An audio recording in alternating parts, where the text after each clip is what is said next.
والصلاة والسلام على سید الانبیاء والمرسلین اللہم صلی علی سیدنا و مولانا محمد وعلی آلہ واصحابہ وبارک وسلم وصلی علیہ۔ السلام علیکم خواتین و حضرات، انوار رمضان کے ساتھ ایک بار پھر آپ کا میزبان محمد جنید اقبال حاضر خدمت ہے۔ دیکھتے ہی دیکھتے ناظرین، رمضان المبارک آیا اور دیکھتے ہی دیکھتے دو عشرے ہمارے درمیان سے جدا ہو گئے۔ رحمت کا عشرہ رحمت برساتا رہا، لیکن گناہ گار اپنے گناہوں میں بدمست رہے اور نیکوکار اللہ کی رحمتوں کو وصول کرتے رہے۔ مغفرت کا عشرہ پروانے تقسیم کرتا رہا، لیکن غفلت کے مارے لوگ صرف اور صرف غفلت کی چادر کو اوڑے سوتے رہے، اور جو لوگ اس بات کو سمجھتے تھے وہ مغفرت کے پروانوں کو وصول کرتے رہے۔ اور ناظرین، کرتے کرتے معاملہ یہاں تک پہنچا کہ آج 21ویں شب لگ چکی ہے، یعنی آخری عشرہ اب ہمارے پاس موجود ہے۔ جہنم کی نار سے خلاصی کا عشرہ، جہنم کی نار سے آزادی کا عشرہ۔ آج ناظرین، میں جس تصور اور سوچ کے ساتھ آپ کی خدمت میں حاضر ہوا ہوں، اس میں صرف ایک بہت ہی اہم بات کرنا چاہتا ہوں۔ اس وقت معاملہ کسی فرد کا نہیں ہے، کسی جماعت کا نہیں ہے، کسی قوم کا نہیں ہے ناظرین، کسی برادری کا نہیں ہے۔ اس وقت معاملہ تو پورے پاکستان کا ہے، مسلمانوں کا ہے۔ جتنی پریشانیاں، جتنے مصائب، جتنے دکھ اور جتنے غموں کے بادل اس وقت ہمارے سروں پر مڈلا رہے ہیں، ہم نہیں جانتے ناظرین کہ یہ مزید گہرے ہوں گے یا آہستہ آہستہ چھٹتے چلے جائیں گے۔ لیکن ایک بات اس قوم کو سمجھ لینی چاہیے کہ یہ مصیبت، یہ مصائب، یہ دکھ، یہ غم جس وقت جن لمحات میں ہمارے درمیان آئے ہیں، انہی لمحات میں اللہ تعالیٰ نے ہم پر رمضان کی صورت میں ایک نعمت بھی نازل کر دی ہے کہ اس رمضان کے ذریعے سے ہم ان تمام دکھوں کا، ان تمام غموں کا مداوع کر سکتے ہیں۔ اس رمضان کے ذریعے سے ناظرین ہم اللہ کی رحمت کا حصول کر سکتے ہیں۔ اس رمضان کے ذریعے سے یہ جو اس وقت بکھری ہوئی قوم ہے، اس قوم کو ہم ایک جگہ مجتمع کر سکتے ہیں، اور اسی رمضان کے ذریعے سے ناظرین ہم اللہ کے حضور حاضر ہو کے من حیث القوم، من حیث الامہ، اپنے گناہوں کی معافی مانگ کر اپنے رب کو راضی بھی کر سکتے ہیں۔ لیکن وہ کیسے ہوگا ناظرین؟ وہ ایسے ہوگا کہ اب یہ جو آخری عشرہ ہے، جس کے اندر 5 تاک راتیں موجود ہیں اور کوئی ایک شب قدر ہے جس میں اللہ تعالیٰ اپنے بندوں پر خصوصی نظر کرم فرماتا ہے، میں آج صرف اتنی بات پوری پاکستانی قوم سے اور مسلم امہ سے کرنا چاہتا ہوں کہ اس موقع کو، ان دنوں کو ناظرین اب کھونے مت دیجیے گا، کیونکہ یہ وہ لمحات ہیں جس میں کسی بھی وقت کسی کی بھی تقدیر کا کچھ بھی فیصلہ ہو سکتا ہے۔ ہمیں چاہیے کہ ہم انفرادی تقدیر کو بھلا کر اس وقت اجتماعیت کی تقدیر کی بات کریں، اور اجتماعیت کی تقدیر کا فیصلہ اسی وقت ہوگا جب اجتماعیت کے ساتھ سوچ بلند ہوگی، ہاتھوں کو دراز کیا جائے گا اور اللہ کے حضور حاضر ہو کے اپنے گناہوں کی معافی مانگی جائے گی۔ سوال یہ پیدا ہوتا ہے کہ آخری عشرے کی ابتدا ہو چکی، لیکن خدا را اب تو سمجھ جائیں، اور اب سمجھنا ہی ہوگا۔ ہمارے ساتھ تشریف فرما ہے آپ کے، ہمارے ہم سب کے ہر دل عزیز ہیں، ممتاز عالم دین ہیں، بہت خوبصورت گفتگو کرتے ہیں، ہمارے آپ کے ہم سب کے بزرگ ہیں، مرکزی رویت ہلال کمیٹی پاکستان کے ممبر ہیں، محترم جناب علامہ شبیر احمد اظہری صاحب۔ اظہری صاحب، آپ کو خوش آمدید کہتا ہوں، سلام عرض کرتا ہوں۔ ناظرین، آپ کے لیے ٹیلی فون کالز کا سلسلہ بھی ہم جاری کریں گے انشاءاللہ، اور آپ کے لیے اس پروگرام کے دروازے کھولیں گے۔ ہمیں کال کر کے اظہری صاحب سے کوئی سوال کرنا چاہتے ہیں، کوئی پیغام دینا چاہتے ہیں، کوئی بات کرنا چاہتے ہیں، یا کوئی ایسی سوچ جو آپ کے ذہن میں ہو جو اس وقت اس قوم کے لیے بہت ضروری ہو، تو ضروری ہمیں جوائن کیجیے اور کر کے اپنی آواز کو سارے زمانے کی صدا بنائیں۔ علامہ صاحب، بات کا آغاز کرتے ہیں۔ آج پہلی تاک رات ہے، 21ویں شب ہے، اور یہ اللہ کا بڑا فضل ہے۔ میں اس کو فضل کے اعتبار سے دیکھتا ہوں کہ جہاں اتنے مصائب اس قوم کے ساتھ ہیں، وہ اللہ نے ہمیں رمضان بھی عطا کیا، اور اب یہ موقع دے دیا کہ یہ 5 تاک راتوں میں سے کوئی ایک رات ہے جو انعام والی رات ہے۔ کیسے دیکھتے ہیں ان راتوں کو، اور کیا فضیلتیں اس کی بیان کی جاتی ہیں؟ نحمدہ ونصلی ونسلم علی رسولہ الکریم، اما بعد، فاعوذ باللہ من الشیطان الرجیم، بسم اللہ الرحمن الرحیم۔ جنید بھائی، بات دراصل یہ ہے کہ اللہ تبارک و تعالیٰ کی رحمت ہمارے تعاقب میں ہے۔ پچھلے دنوں یعنی شعبان میں اللہ تبارک و تعالیٰ نے ہمیں شب برات عطا فرمائی کہ آؤ شب برات میں آ جاؤ اور اپنے گناہوں کی معافی ہم سے طلب کر لو۔ لیکن ظاہر ہے کہ کچھ لوگوں نے طلب کی اور کچھ لوگوں نے طلب نہ کی، تو پھر اللہ تبارک و تعالیٰ نے فرمایا اچھا اگر ادھر محروم رہ گئے تو آؤ پھر رمضان شریف کے اندر آ جاؤ، ہم تمہیں رمضان کا مہینہ دے رہے ہیں کہ جس کا ایک ایک لمحہ جو ہے وہ رحمت بھرا ہے، مغفرت بھرا ہے، جہنم سے آزادی کا عشرہ ہے، تو تم اس طرف آ جاؤ۔ لیکن کچھ لوگ ایسے ہیں کہ جنہوں نے ماہ رمضان کے روزے جو ہیں وہ رکھے اور ماہ رمضان کا حق ادا کیا، لیکن کچھ ایسے بھی ہیں کہ جنہوں نے ماہ رمضان کا حق ادا نہیں کیا۔ تو اللہ تبارک و تعالیٰ نے فرمایا کہ ہم تو تمہارے بخشنے کے بہانے تلاش کرتے ہیں، رحمت حق بہانہ می جویت، چلو ہم رمضان میں تمہیں ایک شب قدر دے دیتے ہیں، چلو اس کے اندر آ جاؤ، اگر اس کے اندر بھی تم آ جاؤ گے تو ہم تمہارے گناہوں کو بخش دیں گے اور تمہیں معاف کر دیں گے۔ مطلب ہم بہانے سے تیرے قریب آنا چاہتے ہیں اور تو بہانے سے ہم سے دور ہونا چاہتا ہے۔ بہانے سے دور ہونا چاہتا ہے، لیکن اللہ تبارک و تعالیٰ تو ہمارے قریب ہے۔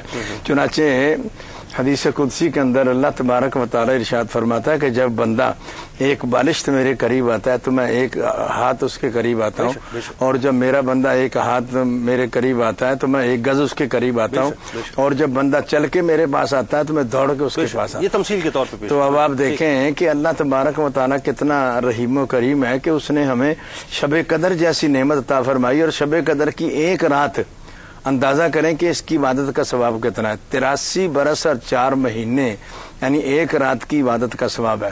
اگر ہمیں اللہ تبارک و تعالیٰ اپنی زندگی کے اندر 50 سالہ یا 60 سالہ زندگی کے اندر اگر 50 راتیں شب قدر کی عطا فرما دے تو ایک رات کے 83 برس اور 4 مہینے ہوئے۔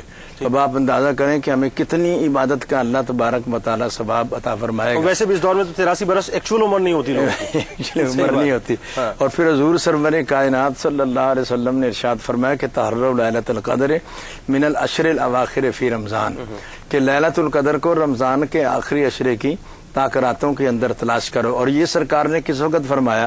یہ اس وقت فرمایا کہ جب حضور سرور کائنات صلی اللہ علیہ وسلم حدیث شریف کے اندر آتا ہے کہ لیلۃ القدر بتانے کے لیے تشریف لا رہے تھے، گھر سے نکلے، دولت قدر سے نکلے کہ میں اپنے غلاموں کو بتا دوں کہ لیلۃ القدر کون سی شب ہے۔ تو راستے کے اندر حضور سرور کائنات صلی اللہ علیہ وآلہ وسلم نے دیکھا کہ 2 آدمی جھگڑ رہے ہیں۔ تو حضور مسجد میں تشریف لائے اور مسجد میں تشریف لا کے فرمایا کہ میں تو میرے صحابہ تمہیں بتانے آیا تھا کہ شب قدر کون سی شب ہے، لیکن تمہارے جھگڑوں کی وجہ سے اللہ تبارک و تعالیٰ نے شب قدر کی تعین کو اٹھا لیا ہے۔ اور وہ جھگڑے آج بھی ہیں، اور آج دیکھ لیں آپ، سیاست میں جھگڑا، جناب مذہب کے اندر جھگڑا، فرقہ بندی ہے کہیں اور کہیں جاتے ہیں، کیا زمانے میں پنپنے کی یہی باتیں ہیں، یعنی گھر گھر میں جھگڑا، گھر گھر میں لڑائی۔ اور اس کے علاوہ آپ دیکھیں کہ یہ قتل، یہ مار پیٹ، یہ دہشت گردی، یہ خودکش حملے، یہ وغیرہ وغیرہ، یہ سب کچھ جو آج کل ہو رہا ہے، یہ حضور سرور کائنات صلی اللہ علیہ وسلم نے فرمایا کہ اس وجہ سے، تمہارے جھگڑوں کی وجہ سے، لڑائیوں کی وجہ سے اللہ تعالیٰ نے شب قدر کی تعین کو اٹھا لیا۔ اور واقعی جھگڑا جو ہے یہ کتنی بری چیز ہے۔ قرآن کریم میں بھی اللہ تبارک و تعالیٰ فرماتا ہے لا تنازعوا فتفشلوا، کہ جھگڑا نہ کرو ورنہ تمہاری ہوا اکھڑ جائے گی۔ یعنی حضور سرور کائنات صلی اللہ علیہ وسلم نے ارشاد فرمایا۔ اور پھر اس کے علاوہ حضور صلی اللہ علیہ وسلم نے ارشاد فرمایا کہ اگر 2 آدمی آپس میں جھگڑا کر لیں ایک دوسرے سے اور آپس میں صلح نہ کریں اور 3 دن تک اسی طرح چھوٹ چھٹاؤ رکھیں، تو اگر ان میں سے 3 دنوں کے اندر کسی کا انتقال ہو گیا تو وہ سیدھا جہنم کے اندر جائے گا۔ اب مجھے ایک بات بتائیے، دیکھیں یہ تو ایک پورا ایک آپ نے احاطہ اس بات کا کھینچ لیا۔ 5 راتوں میں شب قدر کو تلاش کرنا ہے، 83 برس اور 4 مہینے کی جو ہے وہ عبادت سے زیادہ اس کی فضیلت، اور اللہ تعالیٰ جتنا عطا کرنا چاہے۔ وہ جو جھگڑے کا تصور ہے کہ جہاں پر 2 افراد لڑ رہے ہیں اور رسول اللہ صلی اللہ علیہ وآلہ وسلم نے پھر جو شب قدر کا معاملہ ہے اس کو صحابہ کے سامنے نہیں کھولا۔ آج ہم بھی جھگڑ رہے ہیں، سیاسی طور پہ جھگڑ رہے ہیں، سماجی طور پہ جھگڑ رہے ہیں، مذہبی طور پہ جھگڑ رہے ہیں، مسالک کے نام پر، مذاہب کے نام پر، دین و مسلک کے نام پر، اپنی لسانیت کے نام پر، اپنے حسب و نسب کے نام پہ، ہم رنگ و نسل کے نام پہ ہم جھگڑتے چلے جا رہے ہیں۔ اس پہ میں کلام کروں گا۔ ایک کالر کو شامل کرتے ہیں۔ السلام علیکم۔ سر وعلیکم السلام۔ کون صاحب اور کہاں سے؟ سر میں غلام مصطفیٰ بات کر رہا ہوں سکھر سے۔ جی غلام مصطفیٰ صاحب فرمائیے۔ جناب میں آج 6-7 مہینے سے بے روزگار گھوم رہا ہوں، اور میں نماز بھی پڑھ رہا ہوں، تراویحاں بھی پڑھ رہا ہوں، اور سارے روزے بھی رکھ رہا ہوں، اشراق عید کے بعد جو روزے رکھے جاتے ہیں میں وہ بھی رکھ رہا ہوں، مگر میرے کو سمجھ نہیں آ رہی کہ میں جس کام میں ہاتھ ڈال رہا ہوں میرے سے وہ کام نہیں ہو رہا ہے، الٹا میں بے روزگار ہو کے گھر آ کے بیٹھ رہا ہوں۔ ٹھیک ہے غلام مصطفیٰ صاحب، میں آپ کا مسئلہ سمجھ گیا۔ بات یہ ہے کہ بہت صحیح موقع پہ آپ نے کال کیا، علامہ صاحب بھی موجود ہیں، یہی تو ہم بتلانے کے لیے بیٹھے ہیں کہ یہ جو ہمارے انفرادی اور اجتماعی مسائل ہیں یہ ان راتوں میں ہی تو ہم نے تلاش کرنے ہیں، اور اسی میں انشاءاللہ اللہ تعالیٰ اس کا حل ہمیں دے گا۔ میں عرض یہ کر رہا تھا کہ ہم ہر سطح پر لڑ رہے ہیں، ایک دوسرے کی جانوں کے در پہ، ایک دوسرے کے مال کے در پہ، ماننے کو تیار نہیں، سمجھنے کو تیار نہیں، سمجھانے کو تیار نہیں۔ ایک عجیب ہم نے خلیج پیدا کر لی ہے علامہ صاحب، اور آئے دن کا جھگڑا ہے، کہیں نہ کہیں اخبارات دیکھ لیں بھرے پڑے۔ اچھا اب مجھے بتائیے کہ یہ جو راتیں اس وقت ہمیں مل رہی ہیں، میں اس وقت بہت ہی ٹپکل وہ گفتگو نہیں کرنا چاہ رہا. میں بات یہ کرنا چاہ رہا ہوں کہ اس وقت آپ پوری امہ کی بات کریں, قوم کی بات کریں کہ ان طاق راتوں کو جو اللہ نے ہمیں عطا کیا ہے, ان مصائب کے وقت کی بات کر رہا ہوں بنیادی طور پہ کہ یہ جو مصائب کے اوقات ہیں ان میں ہمیں کیا کرنا چاہیے. حضور سرور کائنات صلی اللہ علیہ وسلم کا فرمان بڑا واضح ہے. سرکار دو عالم ختمی مرتبت صلی اللہ علیہ وآلہ وسلم نے ارشاد فرمایا کہ استکثروا فیہ من 4 خصال, یعنی رمضان شریف کی راتوں کے اندر تم یعنی 4 چیزوں کی کثرت کیا کرو. امل خصلتین اللتین تردون بہما ربکم, 2 خصلتیں ایسی ہیں کہ جن سے تم اپنے رب کو راضی کر سکو. وامل خصلتان اللتان لا غنا بکم عنہما, اور 2 خصلتیں ایسی ہیں کہ جن کو یعنی جن سے تمہارے لیے کوئی چارہ کار نہیں ہے. تو حضور سرور کائنات صلی اللہ علیہ وسلم نے ارشاد فرمایا کہ وہ 2 خصلتیں کہ جن سے رب کو راضی کر سکو, وہ شہادت ان لا الہ الا اللہ و تستغفرون, یعنی کلمہ طیبہ کا ورد کرنا, یعنی بڑی کثرت کے ساتھ کلمہ شریف پڑھنا. اور یقیناً کلمہ شریف جو ہے آپ سب جانتے ہیں کہ جنت کی کنجی ہے.